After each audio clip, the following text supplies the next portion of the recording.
नमस्कार, आप देख रहे हैं नेशनल इंडिया न्यूज और मैं हूं आपके साथ पारितोष मल। बिहार चुनाव के नतीजे आ चुके हैं। एनडीए को पूर्ण बहुमत मिल गई है, लेकिन राजद की तरफ से एनडीए पर बहुत बड़ी धांधली का आरोप लग रहा है और जनता भी आरोप लगा रही है। मांग उठ रही है जनता के साथ साथ तमाम विपक्ष के नेताओं की वोटों की काउंटिंग दोबारा से होनी चाहिए। वहीं कल रुझान के दौरान हमारे सहयोगी सद्दाम करीमी ने आरजेडी के युवा नेता जैन जिज्ञासु से खास बातचीत की है। चलिए आपको सुनवाते हैं, फिर आगे बढ़ेंगे। जैन सर, आप मुझे सुन पा रहे हैं? जी बोलिए। सर अपनी बात पूरी कीजिए। हमारे लिए यह बहुत फख्र की बात है कि हमने किसी भी तरह के फिजूल के मुद्दे को नहीं छुआ, ना इस बिहार की जनता ने वैसे किसी नेता को एंटरटेन किया जो किसी भी रूप में पोलराइज करना चाहते थे चुनाव। तो इसलिए मुद्दों पर चुनाव लड़ा गया है और आगे भी इसी तरह से हम लोग उसूल की राजनीति करते रहेंगे और हम लोग अपनी भूमिका का निर्वहन करते रहेंगे। हमारी पार्टी, हमारे नेता तेजस्वी जी लगातार जनता के बीच सक्रिय रहे हैं। अगर सर तेजस्वी यादव की सरकार बनती तो ये श्रेय किसको जाता है? कांग्रेस? तेजस्वी जी की सरकार बनती है तो बिहार की जनता को श्रेय जाता है और तेजस्वी जी ने जिस तरह से इस पूरे चुनाव प्रचार के दौरान बहुत गरिमा के साथ जनता के बीच डटे रहकर 251 सभाएं की और बिना थके, बिना रुके, बिना झुके, बिना डिगे उन्होंने लगातार उसूलों की तर्जुमानी की, किसानों का सवाल उठाया, मजदूरों का, रेहड़ी पटरी वालों का, शिक्षकों का, छात्र छात्राओं का, आशा कर्मियों का, बेरोजगारों का, नए संस्थान खोलने की बात उन्होंने कही।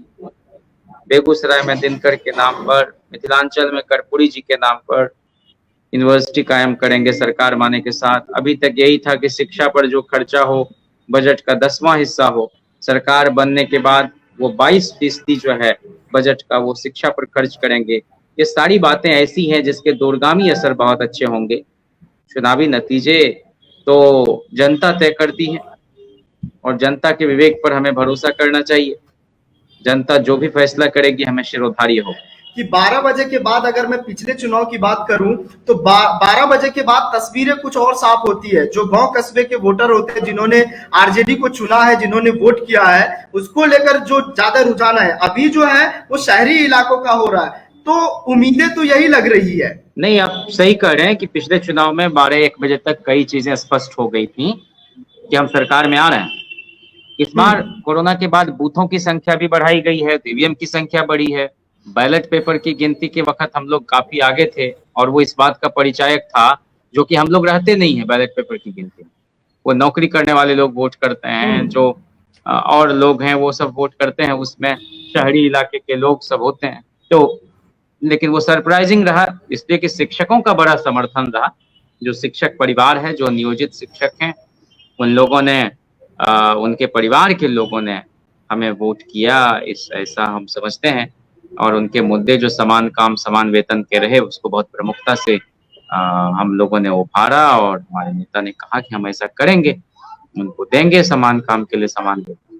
तो इन सब चीजों का असर, या आशा कर्मी हो, जीविका दीदी हो, आंगनवाड़ी सेविका हो, सहायिका हो, मध्याह्न भोजन बनाने वाली रसोईया बहनें हो, तो इन सब लोगों ने एक मुश्त वोट किया है, लेकिन सर समझते हैं और इसीलिए आशान्वित भी हैं। किसानों ने वोट किया, वृद्धा पेंशन जो बढ़ा के 400 से 1000 रुपया करने का वायदा किया हमारे नेता ने, उस पर भरोसा जताया है। और तेजस्वी जी के नेतृत्व में नए बिहार के निर्माण की ओर हम लोग मजबूती से कदम बढ़ा रहे हैं। राजनीति का मतलब सिर्फ और सिर्फ चुनाव नहीं होता है। राजनीति में बहुत सारी गतिविधियां होती है जिसमें एक महत्वपूर्ण गतिविधि चुनाव भी है। और जाहिर सी बात है कि चुनावी जीत के बाद ही हम सत्ता में आ सकते हैं और सत्ता में रहकर अच्छे काम कर सकते हैं, जनता की भलाई के लिए नीति का निर्माण कर सकते हैं।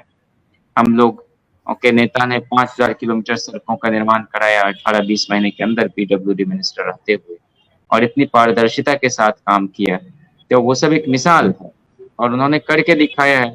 तो सर क्या ये कहना सेफ होगा कि बिहार में नया अध्याय शुरू होने जा रहा है? क्योंकि लोग सोशल मीडिया पे लिख रहे हैं कि लालटेन दिन में नहीं जलता है, शाम में जलती है। और वो बदलाव का ब्लूप्रिंट है और नए बिहार के निर्माण से जुड़ा हुआ संकल्प है, उसको जनता के सामने तेजस्वी जी ने रखा। पहली बार किसी भी सरकारी महकमे की नौकरी के लिए फॉर्म जो है, आवेदन जो वह निःशुल्क भरा जाएगा और जो अभ्यर्थी हैं उनको परीक्षा केंद्र तक ले जाने के लिए, जो बिहार के अभ्यर्थी हैं, बिहार के निवासी हैं, उनसे कोई पैसा नहीं लिया जाएगा, वह खर्च भी सरकार वहन करेगी। उन सब के लिए मेरे दिल में एहतराम का भाव है। वो महिलाएं हों, बुजुर्ग हों, नौजवान हों, किसान हों, मजदूर हों, आशा कर्मी हों, शिक्षक हों, और ये रिश्ते बहुत एतमाद और भरोसे के रिश्ते होते हैं, एक दिन में नहीं बना करते। और राजनीति में भी 31 साल की उम्र कोई बहुत उम्र नहीं होती है, लेकिन तेजस्वी जी ने इस उम्र में अपने आप को जिस तरह से पेश किया है जनता के बीच और जनता की नज़र में, जनता के दिल में जो जगह बनाई है, वो सलाम के काबिल है। और मैं समझता हूँ कि उनका इस तरह से विनम्र होकर एक स्टेट्समैनशिप की तरफ बढ़ना, ये जारी रहे, यह सिलसिला, मैं यही दुआ करता हूँ।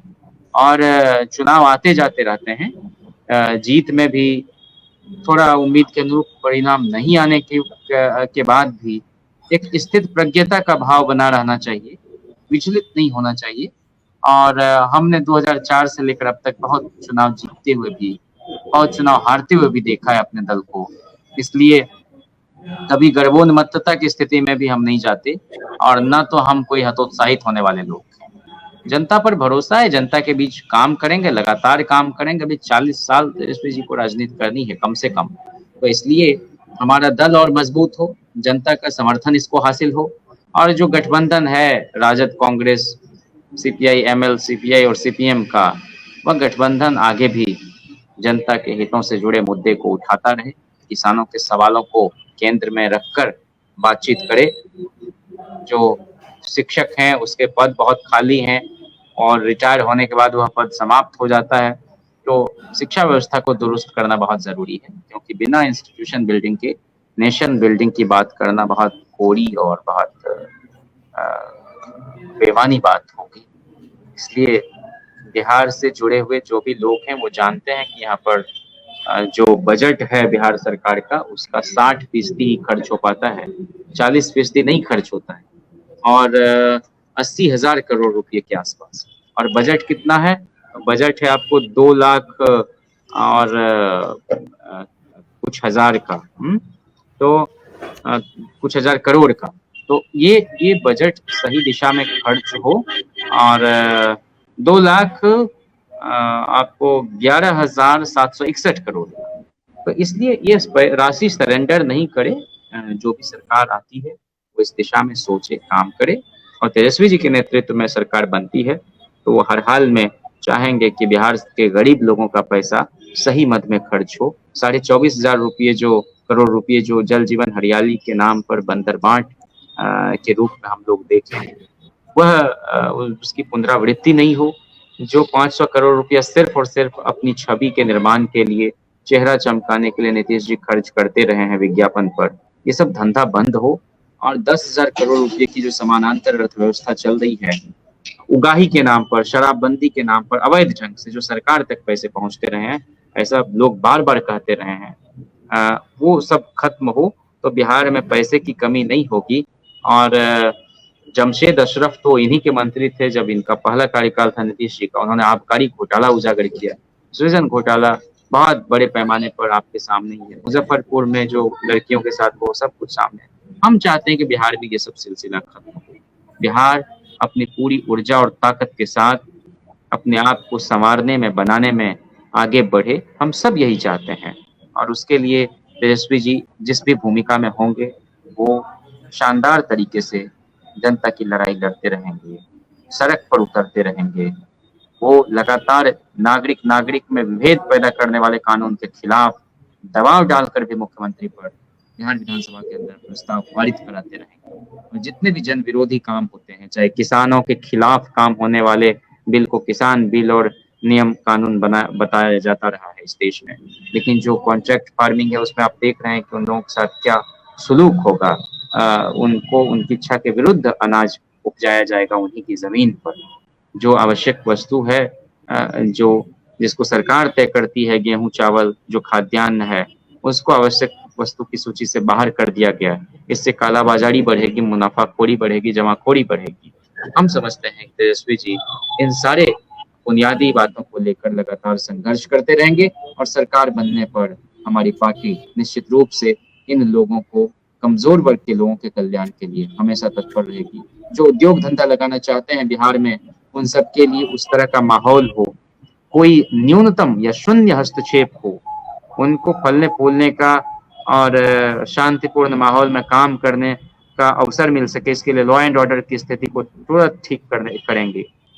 और ये सब जो हम लोगों ने एक ब्लूप्रिंट जनता के सामने रखा है, हमारे नेता ने, तेजस्वी जी बहुत उस पर ईमानदारी और संजीदगी से काम करेंगे। सर मैं आपसे ये जानना चाह रहा हूँ कि खुदा न खास अगर आरजेडी की सरकार नहीं बनती है तो क्या आप ईवीएम का दोष देंगे, ईवीएम का विरोध करेंगे आप?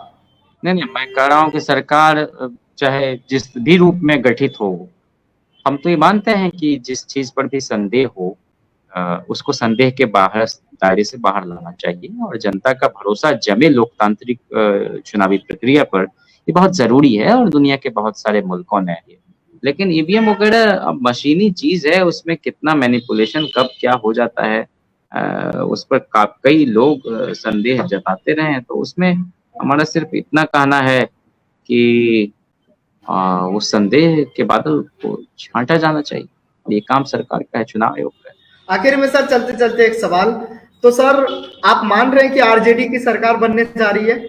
नतीजे जैसे भी हों, हम सबको जनता के बीच लगातार संवाद में रहना है, हमको काम करना है, अपने दल को मजबूत करना है, अपने उसूल पर लगातार चलते रहना है और किसी भी तरह की प्रतिक्रियावादी शक्तियों के चंगुल में नहीं पड़ना है।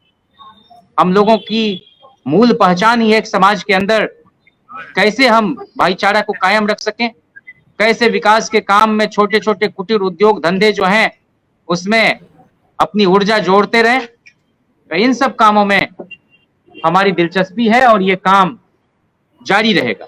चलिए, बहुत शुक्रिया हमसे बातचीत करने के लिए, आपने मुझे महत्वपूर्ण समय दिया। अभी आप आरजेडी युवा नेता जयंत जिग्वासी को सुन रहे थे। वो कल जीत के बड़े बड़े दावे कर रहे थे, लेकिन अब धांधली के बहुत बड़े बड़े आरोप लगा रहे हैं। ऐसा माना जा रहा है कि ईवीएम को लेकर बहुत बड़ी गड़बड़ी हुई है, जिसको लेकर जांच हो गई और वोटों की गिनती दोबारा हो सकती है, क्योंकि मांग वोटों की गिनती की दोबारा से उठने लगी है। देखना दिलचस्प होगा क्या वोटों की गिनती दोबारा होगी। तो अभी तक के लिए इतना ही, आगे देखते रहिए तमाम बड़ी खबरों के लिए नेशनल इंडिया न्यूज़, और मुझे दीजिए इजाज़त। धन्यवाद। चैनल को सब्सक्राइब नहीं किया है तो प्लीज़ सब्सक्राइब कीजिए और ताज़ा अपडेट पाने के लिए बेल आइकन को दबाना